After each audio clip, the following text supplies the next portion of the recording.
엔비디아와 SK하이닉스 연합에 대항해서 HBM 분야에서 삼성전자와 AMD의 협력이 공고해지는 모양새입니다. 최근 제기된 삼성전자와의 3나노 파운드리 협력 가능성에 대해서는 아직 정해진 바가 없다면서 즉답을 피했습니다. 다만 한국에 방문하는 것이 필요하다면서 연내 추진 가능성을 시사했고 추후 국내 반도체 기업과의 만남도 성사될 전망입니다. 삼성전자는 이미 AMD의 4세대 제품 HBM3를 공급하고 있습니다. AI 반도체 시장에서 SK하이닉스와 엔비디아의 연맹이 공고해지는 가운데 삼성전자와 AMD는 서로에게 중요한 파트너입니다. AMD도 AI 가속기 분야에서 엔비디아에 대항하기 위한 차세대 제품을 지속적으로 내놓고 있습니다. 이 칩은 첨단 데이터 센터부터 노트북까지 대부분 기기에 탑재할 수 있습니다. 특히 수 CEO는 AMD의 차세대 프로세서가 AI 산업에 중요한 역할을 할 것이라면서 AI가 사실상 모든 사업을 변화시키고 삶의 질을 향상하며 컴퓨팅 시장의 모든 부문을 개조하고 있어서 우리는 산업에 있어 놀라울 정도로 흥미로운 시간에 초입해 있다고 강조했습니다. AMD는 그래픽 처리 장치, GPU 분야에서 20년 이상 엔비디아와 치열하게 경쟁해 오고 있는 기업입니다. 게임이나 컴퓨터 그래픽에 주로 활용이 되던 GPU를 AI용으로 한 발 먼저 발전시킨 엔비디아에 현재는 점유율을 80% 이상 내줬지만 다수의 GPU 개발 경험과 원천 기술을 가졌기 때문에 지금도 엔비디아를 위협할 기업으로 꼽힙니다. 여기에 GPU 기술에 특화된 엔비디아와 달리 최첨단 중앙처리장치 CPU 개발력을 보유한 기업이기도 합니다. AMD의 오늘 발표는 전날 엔비디아가 매년 신제품 출시 계획과 함께 차세대 AI 그래픽 처리장치 루빈을 최초 공개한 데 이은 것입니다.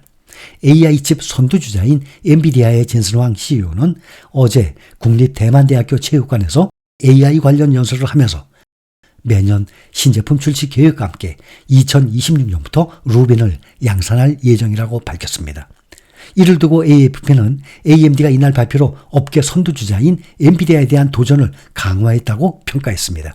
엔비디아와 AMD가 나란히 새 칩을 발표하면서 AI 칩 경쟁 가속화를 예고했지만 시장 반응은 엇갈렸습니다. 미국 증시에서 엔비디아 주가는 4.9% 올랐는데 반면에 같은 시간 AMD 주가는 2% 내렸습니다. 장중에 3% 넘게 하락을 했다가 그것도 낙폭을 줄인 것입니다. 월스트리트 저널은 한 반도체 산업 컨설팅 업체를 인용해서 세계 반도체 산업 매출이 2030년 1조 2천억 달러, 약 1,650조 원으로 확대될 것이라고 전했습니다. 세계 반도체 매출은 지난 2018년부터 정체가 돼서 올해 5천억 달러가 조금 넘는 수준입니다. 2019년 사상 처음 1조 달러를 돌파하는 등 2030년까지 6년 동안 2배 이상으로 늘어날 것으로 예상된다는 것입니다. 반도체 설계업체 ARM이 5년 내 윈도우즈 PC 시장 점유율 50% 이상을 목표로 제시했습니다. 대만 타이베이에서 열린 아시아 최대 IT 박람회 컴퓨텍스 2024 행사에 참석한 ARM의 르네하스 최고 경영자는 어제 로이터 통신과 인터뷰에서 이처럼 밝혔습니다. 이와 관련해서 마이크로소프트가 ARM의 기술에 기반한 인공지능 AI PC를 개발해서 출시할 계획이라고 그는 말했습니다. 하스 CEO는 인텔이 수십 년간 지배해온 PC 부문에 ARM이 자리를 잡는다면 시장이 재편될 것이라고 강조했습니다. 애플은 몇 년 전에 ARM 설계를 도입해서 M 시리즈 칩을 독자 개발해 성공을 거둔 바가 있습니다. 애플의 M 시리즈는 배터리 수명이 길고 처리 속도가 빠르다는 평가를 받아왔습니다. 이와 함께 퀄컴은 노트북 배터리 수명을 걱정할 필요를 없애주는 칩을 개발할 것이라고 밝혔습니다.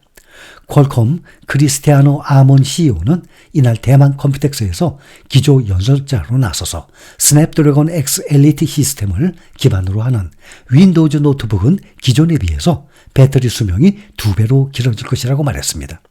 아몬 CEO는 일부 AI 기능을 실행할 때 전력 효율성이 100배 이상 높아질 것이라고 덧붙였습니다.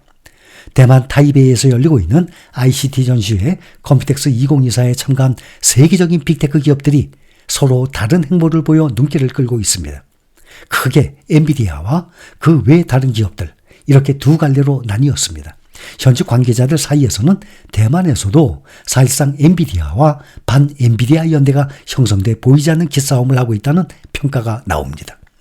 오늘 오전 컴퓨텍스의 공식 개최 장소인 대만 타이베이 난강 전시관에서는 팻 겔싱어 인텔 최고 경영자가 기조 연설을 합니다.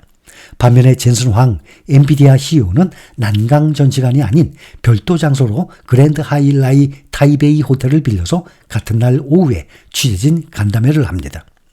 엔비디아의 단독 행보는 컴퓨텍스가 열린 기간 내내 이어지고 있습니다. 앞서 AMD, 퀄컴이 전날 난강 전시관에서 CEO 기조연설을 일정을 소화한 반면에 엔비디아는 황 CEO의 기조연설을 지난 2일 국립대만대학교 스포츠센터에서 별도로 열었습니다.